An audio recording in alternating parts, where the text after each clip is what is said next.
tonight's episode of the reading group on Iamblichus on the Egyptian mysteries. We discuss Iamblichus' first effort to describe theurgic rituals.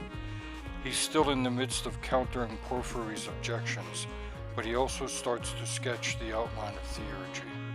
We discuss the true nature of the soul, how daemons help us on the path to the one or not, and make ourselves ready for the embrace of the divine. Join us, and I hope you enjoy.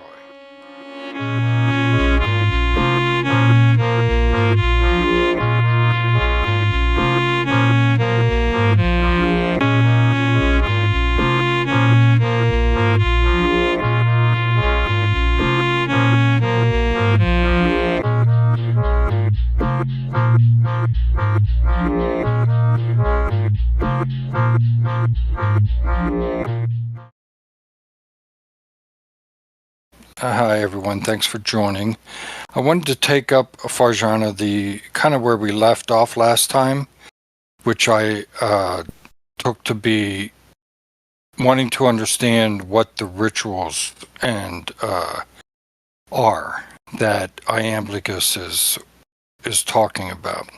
And I think it's something that obviously many people who read this document want to know about, like what how do I get in? It's nice to hear about these other realities, but how do I get in contact with them? And not sure that he, at least in this opening book, goes into too much detail. So you kind of have to weed through a lot of the stuff that he talks about, because that's not really his intent in this early chapter. It's mostly just answering various questions from Porphyry.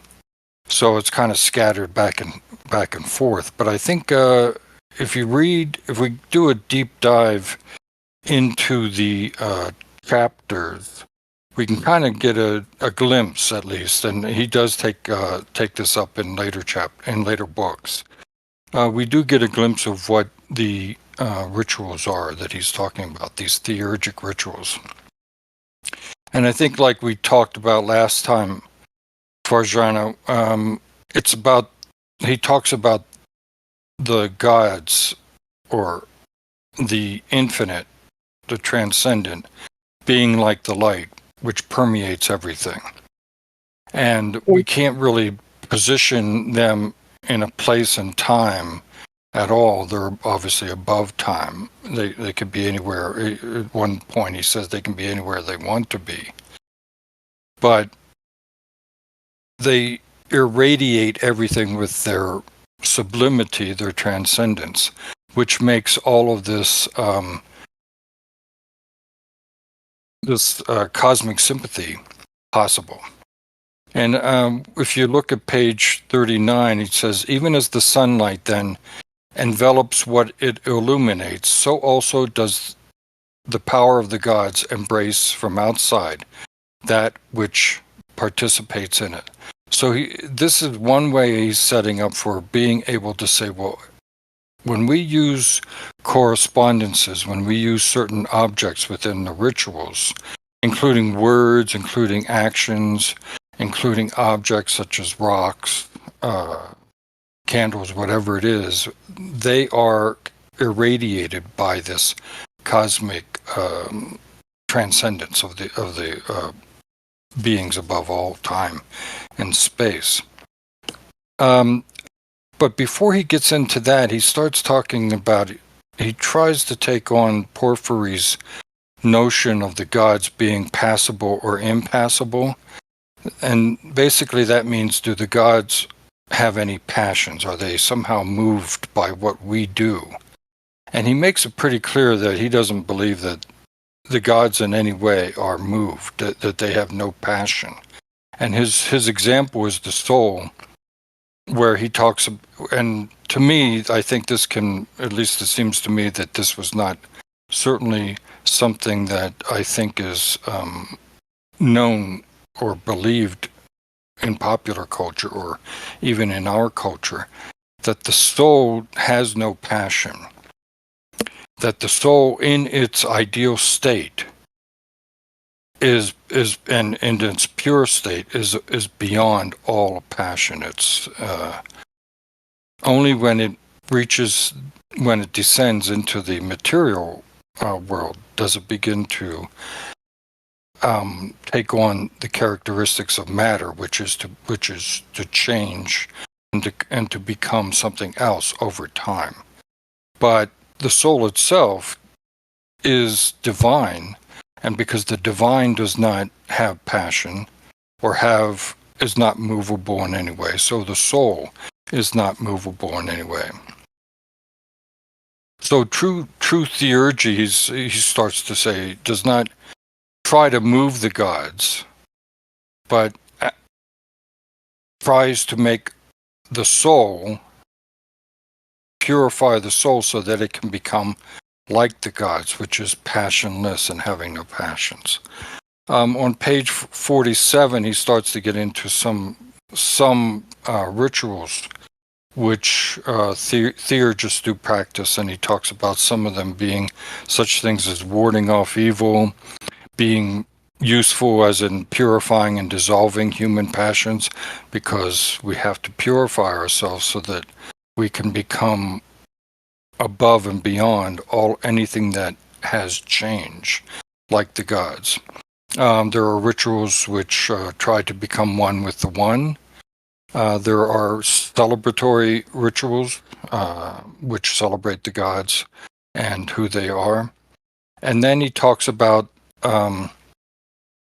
rituals which, in a very strange way, he talks about where the ritual imprints on an image or symbol something, using these invisible reason principles, imprints something of the divine into it. And I'm pretty sure he's talking there about the ritual of embodying or bringing down the god into like statues or objects like that.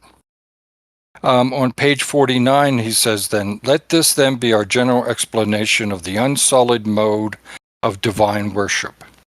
It confers upon all other beings an intimate attachment to the classes superior to us, because in fact it brings the pure to the pure and the impassive to the impassive.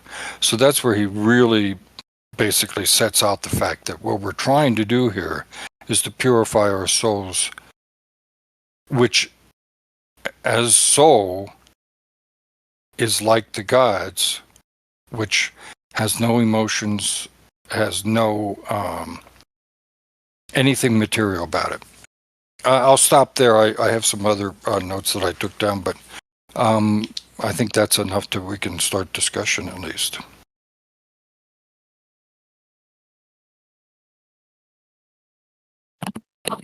What do you think? Yeah, I actually was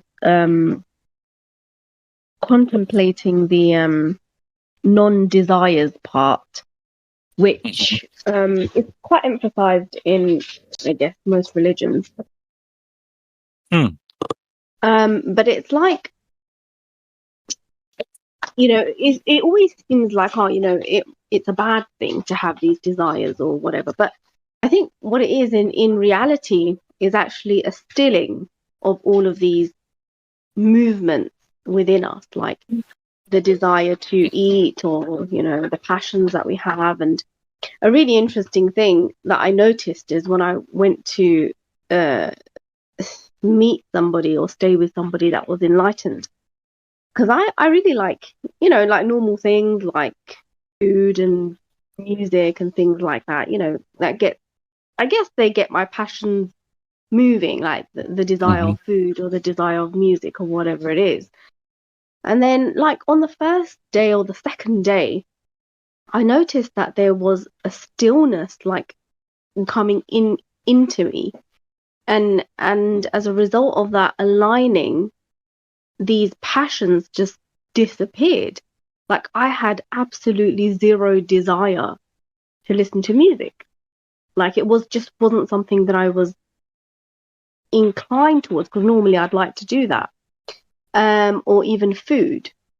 And it was the first kind of experience that I had where there was a tremendous amount of stillness that stopped all of the inner movement, like the thought of eating or the desire of music or any, things like that, which was really, really extraordinary because I had noticed it was like a stark difference. And I think as a result of that, it made me more conducive to receiving. I think that's the only way that I can kind of explain it. Like, I can't make like the gods come to me or me go to the one or whatever it is that's happening, but I think I can make myself more conducive to receiving that what I need or what I want descended upon me or what I need to ascend to. I think I can make that circumstance more conducive for me. That was my experience with that. Anyway. Yeah, I completely agree. And I take a, I mean, not different, just maybe a different perspective of looking at the same issue. But I've always kind of associated the various passions, desires, even sort of like emotional outputs, how you're feeling in your body at any given time. I've always kind of associated those with, I guess, lesser. I guess the word Iamblichus would probably use would be daemons. I think that like those beings represent a big portion of those activities within ourselves. And I think to be able to purify yourself of that allows a more focused approach to a task at hand. That's why, like, in a lot of ritual magic, there's always that purification period that exists before any working, where you are trying to remove those external influences from yourself. You're trying to kind of get down to the core of your own being so as to be more receptive, like you said, Farzana. So there is, first point was that. Second point, just kind of about the broader, and I can't remember, Chaz, if you brought this book up or not. And I'm not going to say that this is fully Iamblichian ritual practice. In fact, it explicitly talks about it as Hermetic practice. But I picked up a book a while back, if you're interested, called Hermetic Magic. It's called The Postmodern Magical Papyrus of Epirus. It's by Stephen Flowers.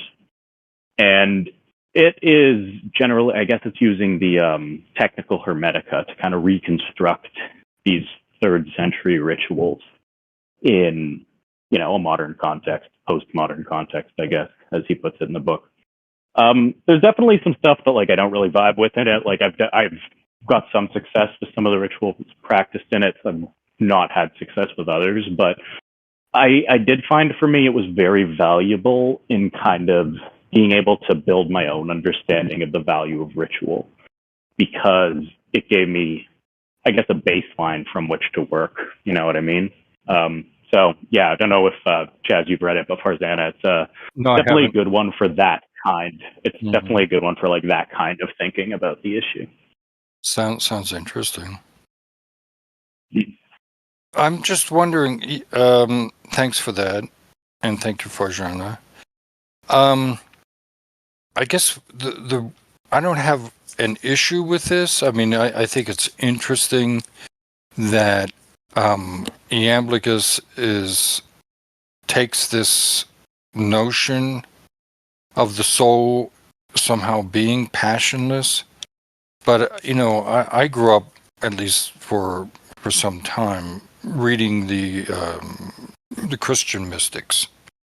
And there, it seemed, they were talking about a total engrossing of the soul being encompassed by one desire, which is to become one with God.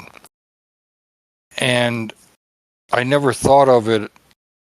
I mean, to me, it seems like an overwhelming, just like an infinite desire, rather than the lack of a desire. An infinite desire for this completion, of one's being in another being. It's sometimes the Christian mystics, as well as I believe some Sufi mystics, sometimes use like romantic love as being an analogy to the soul wanting to be one with God, the transcendent reality. And we find that also in such as, the Hebrew Psalm of Psalms, where that's a very explicit poem about the love of a man and woman for each other. But it also, goes into, it's even erotic at times. And that eroticism is supposed, that book or that poem is supposed to be a parable for the soul wanting to become one with the higher, with God. Ultimately, at least for the Jews, it's about the desire of people of Israel wanting to become one with God and follow God's will. So I don't know if there is a clash there, or if there's something that I'm wondering whether we can bring them together in some way, and how that might come about. Yeah, I do kind of. Make the jump. Oh, you go ahead for a second. Oh no, just a comment about that. Like for me, it would be like there's a difference. Like the desires that I have in everyday life is pretty much, to do with everyday living, I guess, or things that I enjoy and things like that. But the one for desiring to be one with the one is a yearning, which is like the burning of a fire, which is different to my everyday enjoyments and pleasures. It's almost like the ultimate goal. And I'd say it was like, I wouldn't describe that as a desire. I'd describe that as a yearning. So it would kind of fall into a different category of its own. That's how I would describe it in my life experience, Right. I guess. Right. I would also say that. Sorry. No, you. No, I was just saying, like, maybe the soul has that one ultimate desire, which would be the yearning, which is the whole point of the soul. And therefore it wouldn't be classed as a desire. Maybe Iamblichus means the desires of the body, and maybe that's different to what the ultimate goal of the soul is. And that's just the way I'm kind of understanding it. Sorry, you were saying. Yeah, I like I like that idea a lot, especially when we understand the soul as kind of inherently connected to the divine. Because, well, I think probably the Neoplatonists would have thought of those desires as, like, I don't know if they would have used the word dross, but, those like material obstacles that get in the way of your true self. It's actually really, and if you guys want a good Netflix recommendation, it is related, I promise. It's really funny we brought this up because I just watched this show called Midnight Mass, and it was excellent. It's a Mike Flanagan show, and I think that it does like a very good job. In fact, I was going to rewatch it. Yeah, that's great. I actually rewatched it myself because it's one of those ones that like I don't think often the issue of faith is dealt with very well in modern like shows and television, and I thought that they did a great job. But what I think about is actually Erin's like final monologue before she dies in the last episode, when she talks about how in that moment of death, that like last thing that she thinks is not about herself. It's a remembrance of the fact that she was in fact one with all, is I think the explicit word she used. She is one with all. She is part of God. And those material desires, you talk about something like music. Music is inherently tied to us as people and our experiences in the material world. Like the types of music that we like, how we engage with that form of art, that is based on our experiences in this reality. So to pull away from that is actually coming closer to the remembrance of that we are in fact part of the one. The loss of, I guess like ego death maybe is a more like succinct modern way to describe it. But that is what allows us to push ourselves upwards, I think. So it's actually, I was actually thinking, I was like, man, I think Mike Flanagan might be a Neoplatonist as I was watching it, because I just thought it worked very well with this idea, and I think that it actually works perfectly with what we're discussing right now. Kind of, again, separate from that, though, I was thinking about also the, I guess, hierarchy, like the cosmological hierarchy in this. Because I actually, like, though I literally just said, I guess I'm kind of contradicting myself here. When working towards the one, I think that purification is very necessary. But when we're working with, I guess, things that are lower on that hierarchy, the daemons, I think that they, as I said before, are kind of inherently connected to those passions and like the different ways in which we perceive the world. So I think a really good way to at least take a step up, maybe not to the one, but to that intermediary plane, is to engross ourselves in a particular passion. If I want to work with, to use an example, as I used a few weeks ago, like if I want to work with the Agatha daemon, which I associate with the sun, I will try and purify myself within the sun. Same thing if with, Venus, with Mars, with all these sort of like various energies that exist within our day-to-day existence. So, I do think that that's like a perfectly valid way to work your way up. I guess it's just a matter of if you want to climb the ladder, if you want to skip the first couple rungs, so to speak,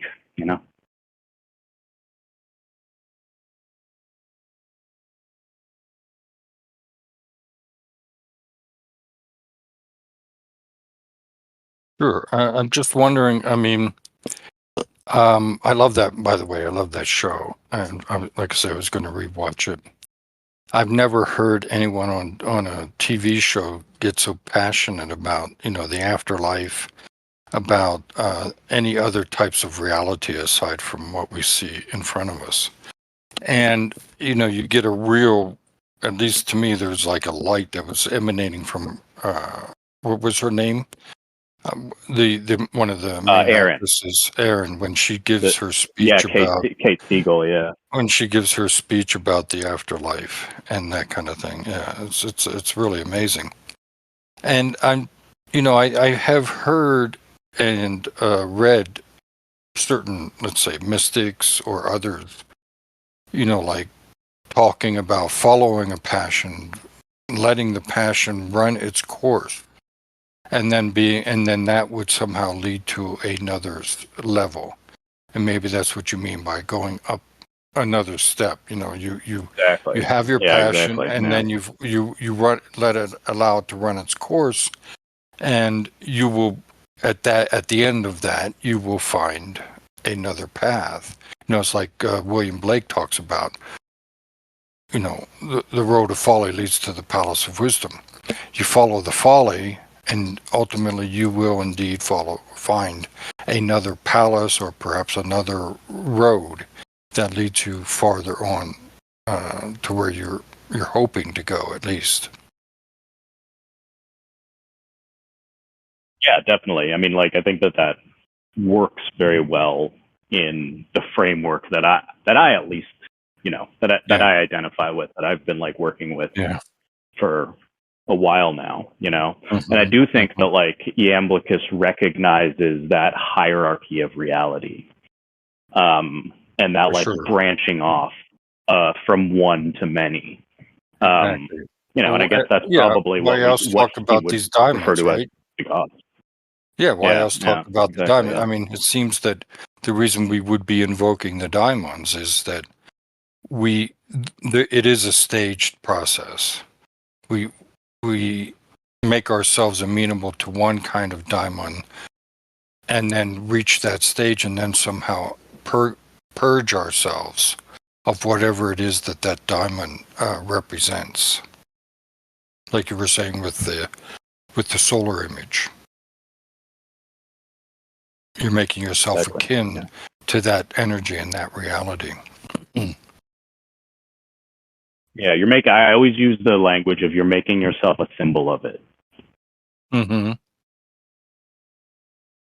I find it interesting. I mean, because he does talk about eros.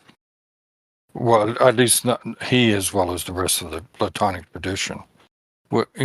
This whole idea of the daimon itself comes from Plato's concept of eros, and how eros is the passion which somehow leads us onwards to higher and higher realms of reality. But eros, not necessarily in terms of sexuality, although that seems, at least at the lower stages, others have interpreted that to be a part of it. I mean, I would say it is the refining of that energy as it goes through the stages. And from a bodily experience of unity, that would be with your spouse or your partner or whatever, would, as you travel or go through the spiritual path, it becomes a union with the one. So that can only really happen if the eros energy is transmuted and transformed throughout time, right? I mean, that's how I would take it, because there is a I think that very works very well with like yeah, what because you there is were talking about earlier with I'm sorry, Farzana, go ahead. no, sorry, carry on. No. Well, I was just going to say, like, I think that relates very well to, and that image of Eros relates very well to that sort of pseudo eroticism that you see in the Abrahamic context. Yeah, and I definitely like what you're saying about that kind of transcendence that can at least come from sex applied to the greater, to the next level, I guess, to the spiritual realm, because really, I guess it is about union, right? It's about union with the one. It's about union with the daemonation, with the world, and that is quite literally a physical representation of that. Yeah. Well, these could be. Yeah, go ahead. No, I was just going to say that there is a crude form, right? Where it's just that. It's just really crude. Whereas if the process is transformed on an internal level, then that very act becomes a spiritual act as well. Like, I guess that's where the act would come into it.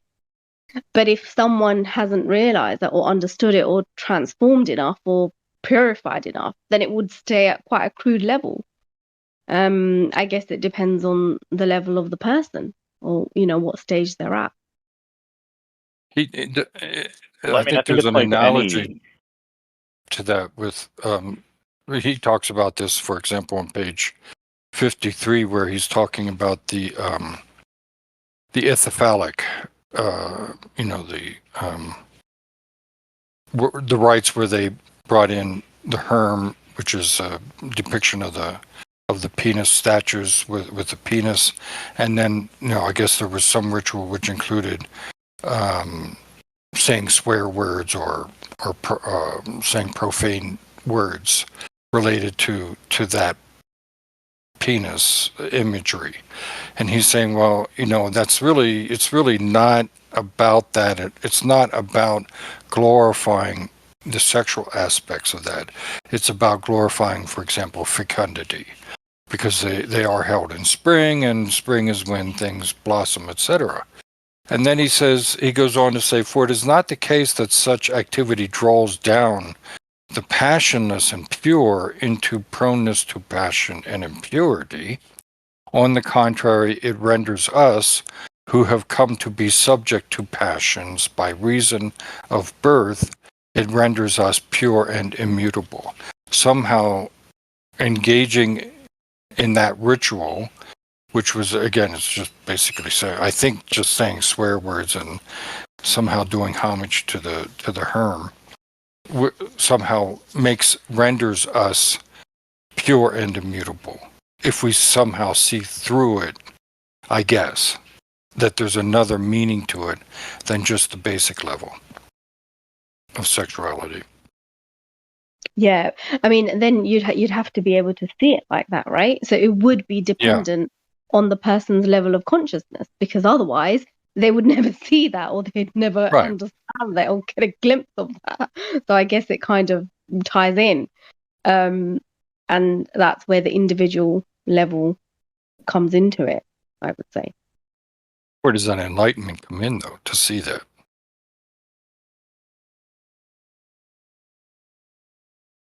That's where I think study and practice comes in. Like, as we've discussed several times before, like, I think that some people are just able to see that, but most people aren't.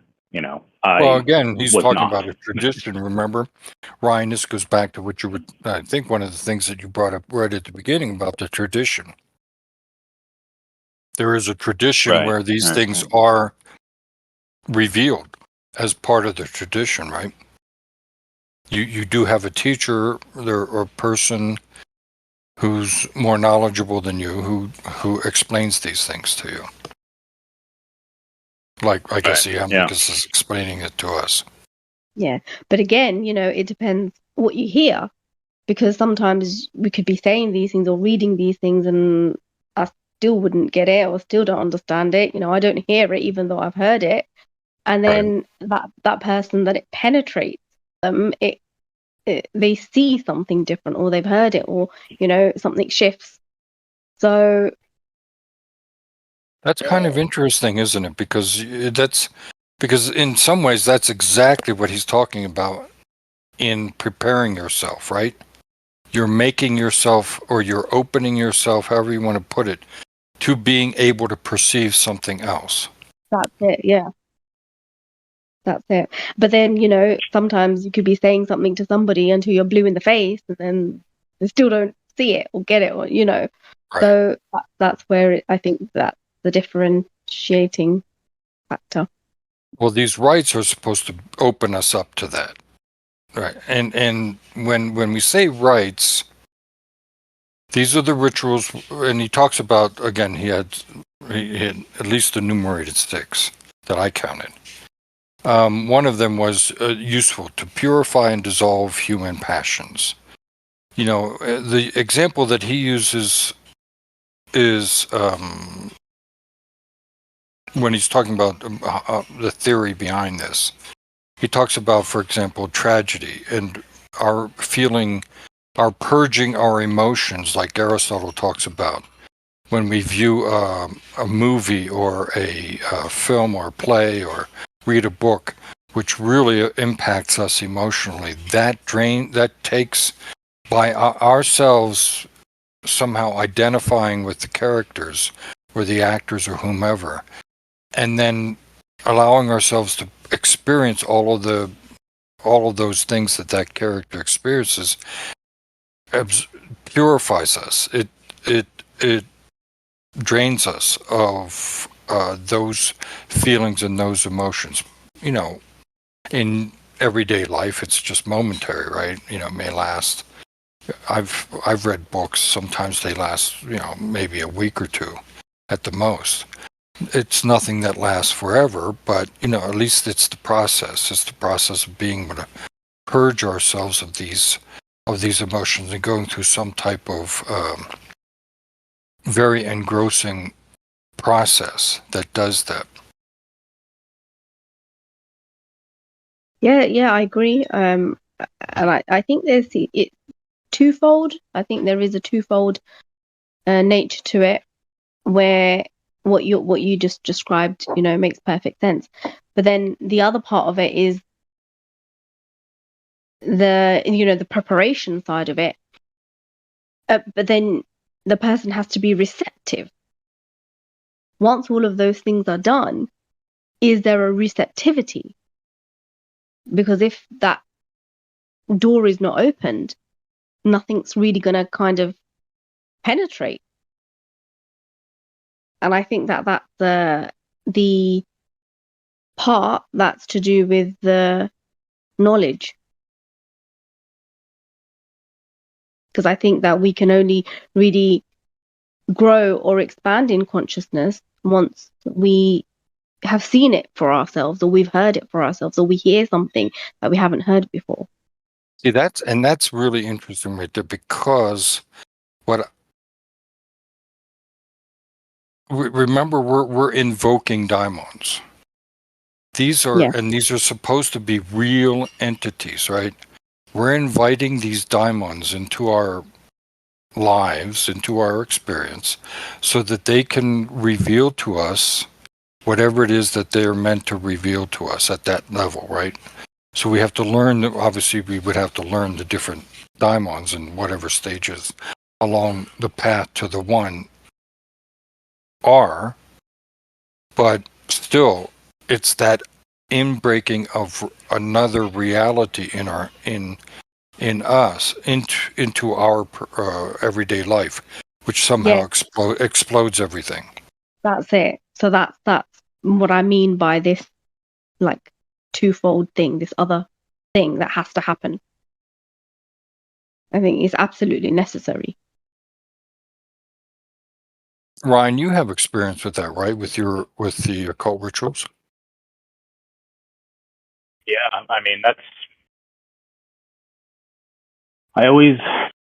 I've definitely used the term before, but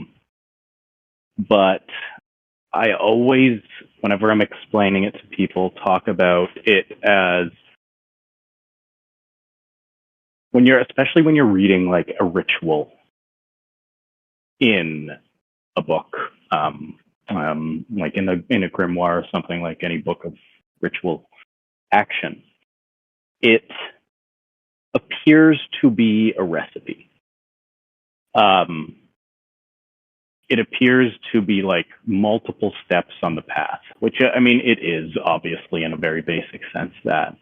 But I think that the power for me really comes in the recognition that it is not a recipe to bake the whole cake. It is many of the same cakes being stacked on top of one another in order to achieve the same thing. It's a recognition that the symbol is not a representation of the thing. It is, in fact, the thing. And when I was able to conceptualize things that way, when I was able to, I view it, like I say, the lemon tree is a daemon. It is its representation in this world. That's where the receptivity, I suppose, comes from. That's where the ability to then use this in ritual, that's where it comes from for me. So like again, if we're talking to like a young occultist, I suppose, someone that's like interested in getting into ritual and I in fact, I actually had a conversation, pretty much this exact conversation with someone this weekend. The first thing that I tell them is, start to think symbolically. Once you have been able to do that, once you're able to see those interconnections and things, take it that step further. View it with the understanding that you're not dealing with symbols, you're dealing with the thing, or at least the thing as it presents itself in our world. And to me, that's how you gain the receptivity, you know? And for me, that was just through practice. Like, I didn't like read that. No one taught me that. I just tried a bunch of times, you know, and that is how I gained success. And that is how I got to a deeper reality, a deeper truth, I suppose. Yeah. Go ahead. No, sorry, finish what you were saying. No, I was done. No, I was just going to say that reminds me of when the saints talk about they see God everywhere, and it's like, wow, you know, how do you, what do you mean, right? And it's like, yeah, that really is their reality, that is their perception, almost as if, you know, over time and over practice and over doing the things that they've done, the veils start to thin. And that's how they're able to see God everywhere.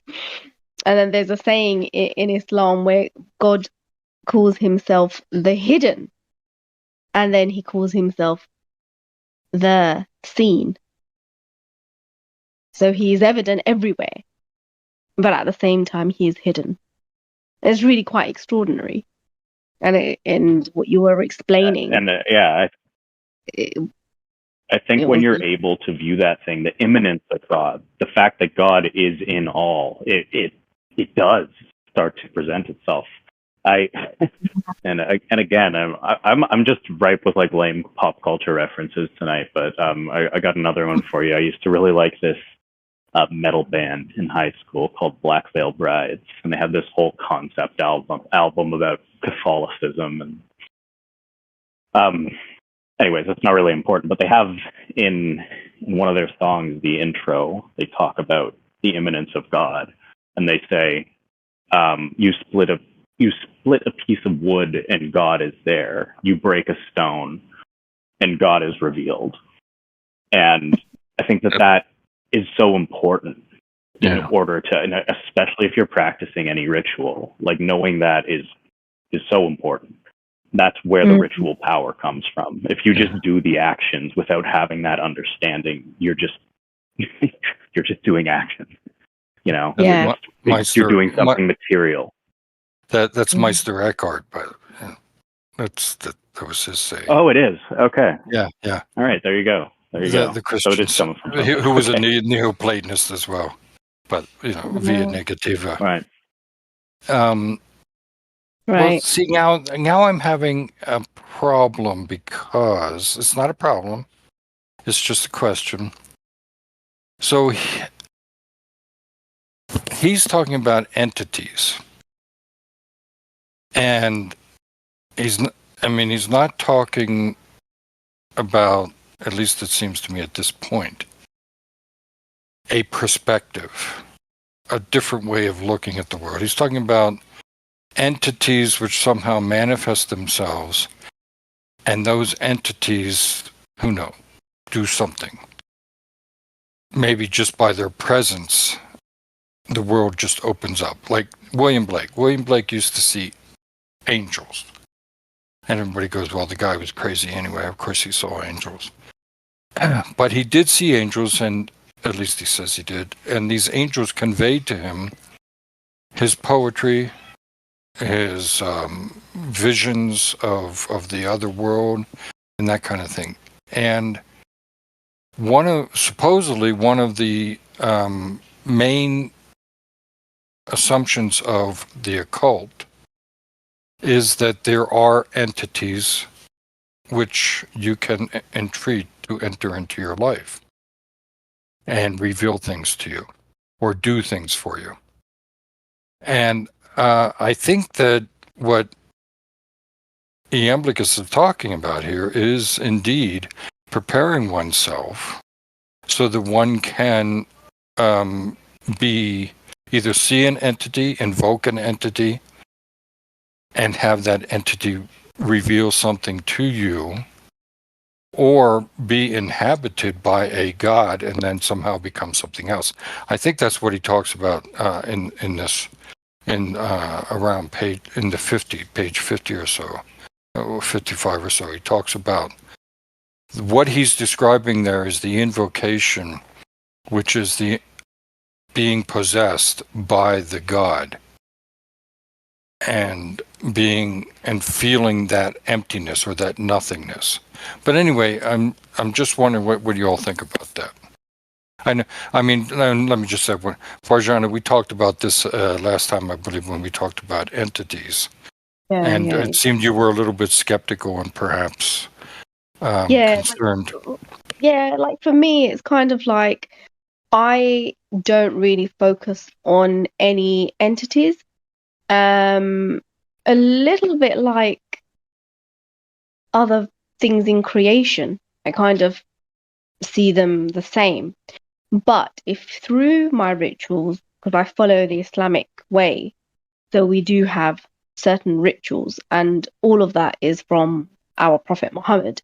So that's why it's been passed down. So that's basically what I do. But if through that God sends down a higher being, then that's his will. You know, I don't know what that means. Even if I'm getting some information, even if I'm getting some intuitive knowledge, then if it's from God, then it is. Then I take it.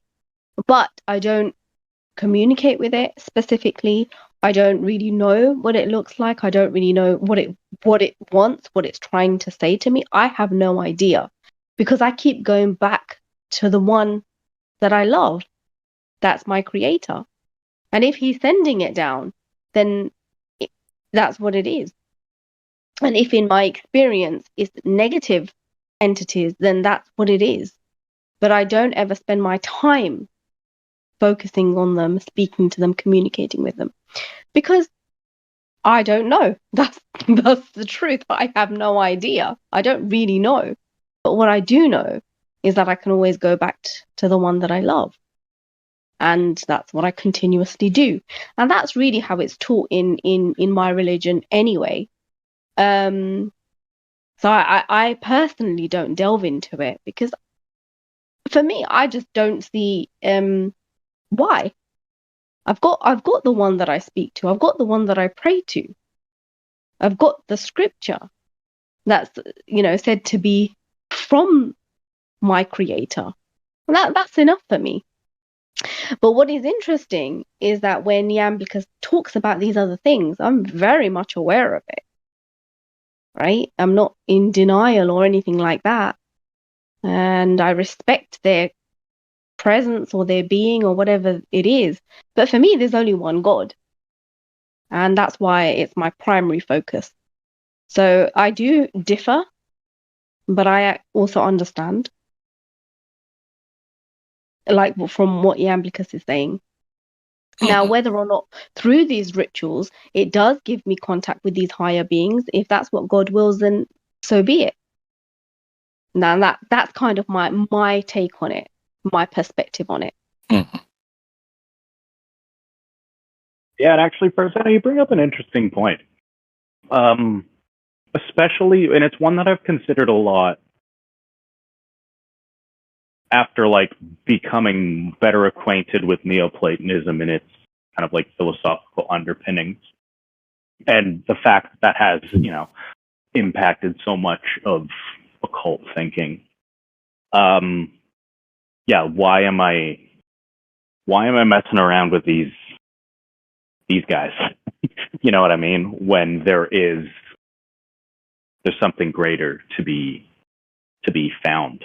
And I mean, for me, this is purely personal. I wouldn't even necessarily like give this advice to anyone who was like getting into it.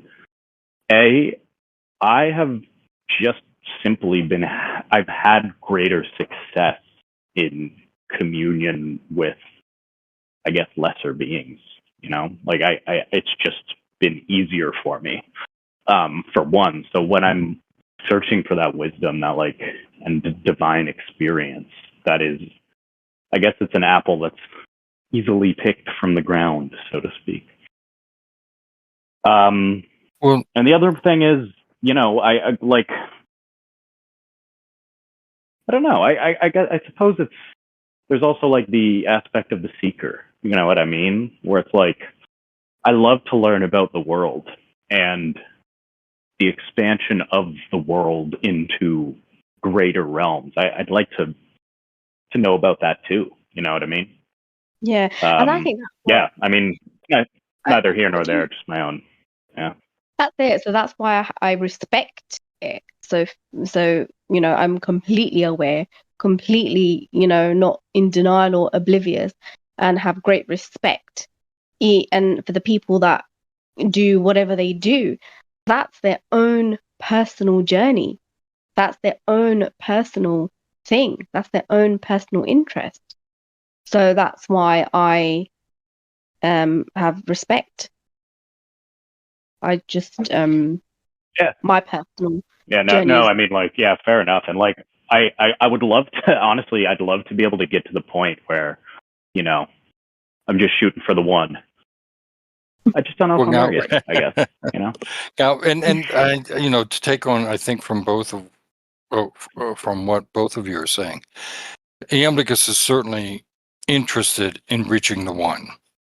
That is his assumption, that the one is the highest of all, exists, is the good of all life.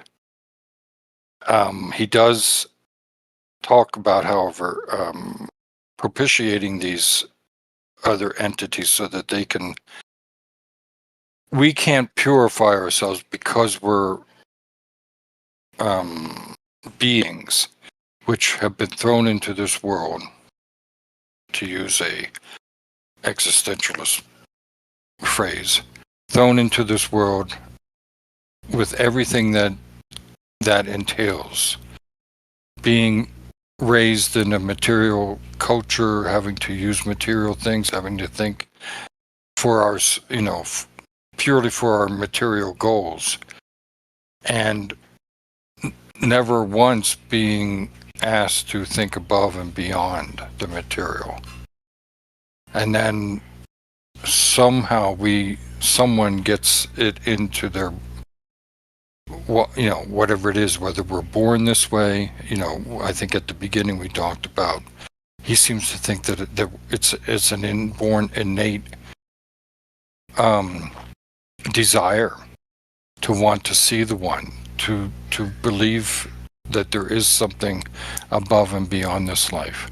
But once one begins to make that journey, it is a journey, unless you're somehow have been reincarnated from a previous enlightened state and chosen to be in this world. It is a journey fraught with purification. You have to purify oneself. And part of, at least from his vantage point here, whether it's communing with the angels, communing with the daemons, and so on, that is the way to be purified and to find purification. And that's what the rest of the book is about. It's about being able to identify who is a good who's a good entity and who's a bad entity. And it's also giving us an insight into saying, well, what is the frame of mind that you need to be in to even begin to experience or to begin to encounter these entities, which will show you somehow the path upwards. Yeah, and I think that from my own personal journey, that when I'm doing my rituals and my prayers and, scripture and all of those kind of things, I'll ask God to bring me that what I need. I can't possibly know that. That's just from my own limited human perspective. I have no idea. I really don't know. So, Ya Allah, God, bring me that what I need. And if that is the daemon, then it will be. Because I don't know. And I feel like that's exactly what happened. I'm just not going to them. I'm just going straight to the source. And if that's what's coming my way, then that's clearly what's helping me. I just don't really know. And I just don't really delve in it. But if, I do think that is what happens because clearly there's higher beings there doing something, right? And there's interactions that we need. So, yeah, absolutely. I'm not saying that they're not needed or that I'm in denial. I'm saying that only God will know who he needs to send me. And that's how it happens for me anyway. Mm-hmm. Right. Honestly, I think that's, well, I feel like I can talk about this with you guys. I think something that we often don't consider, especially when we're first getting started in these things, is safety. Because as the Iamblichus says, like, there are less than savory things out there. And I mean, like, this is why I think purification is so important, because like I know for a fact I have exposed myself to things that have done lasting damage. And yeah, I think that like keeping your eye on the center, keeping your heart there too, is a good way to avoid those pitfalls when you're, working with entities. Yeah, but I think that can happen generally as well, like when you go throughout life. I'm pretty sure that most people probably encounter like these negative entities. They just maybe don't really know it. But it's like, it seems to be the way of life. It seems to be part of the human condition, I think. So whether or not we're invoking or, delving into it, sometimes it doesn't even matter because normal people will be encountering these things too. They could be encountering the lesser beings or whatever they are, or the higher beings. It happens to all of us. I think the difference is that people like me and you are active in that process, and people like me and you are aware. I think that's the difference. Have you encountered, I mean, granted, there are the negative entities, and I believe that I've encountered them as well. The positive entities, those which would lead you upwards rather than downwards. I mean, for me, yeah, certainly, and I think I've encountered at least one which I was not prepared to in any way deal with in my life at that time, but from all indications are that they were one of these entities that Iamblichus talks about, these entities of light. And if I had been in the right frame of mind, if I'd been in any way open to understanding, to encountering that entity, that would have been a significant event in my life. Mm. Yeah, well, I mean, like I've said before, like, I've definitely had experience with the positive, and I mean that's why I continue down this path. The easier, as I've said many times, the easier thing has always been the negative. But like, I do think that there's a certain point if you're, well, I don't want to put myself above anyone, but thinking about these things in the correct way, when you realize that like, if you're actually aiming for ascension and enlightenment, that's what you need. And I think that we all know that on a certain level, I think that like this is where I like will disagree with a lot of like left-hand path type people. You know, at the end of the day, these things are kind of wrong. These things have like just make you feel icky inside, you know? Interesting. Yeah, no, go ahead. And I think that there are some, and I've talked to some that like deny that fact, but I would say that's more self-delusion than taking stock of the facts in front of you. Can we? Yeah. Can we take this? This is an interesting discussion that I really want to get into, but I think it's going to take us a while to cover it. Can we take this up next time? I think this is a good stopping point. I'd love to.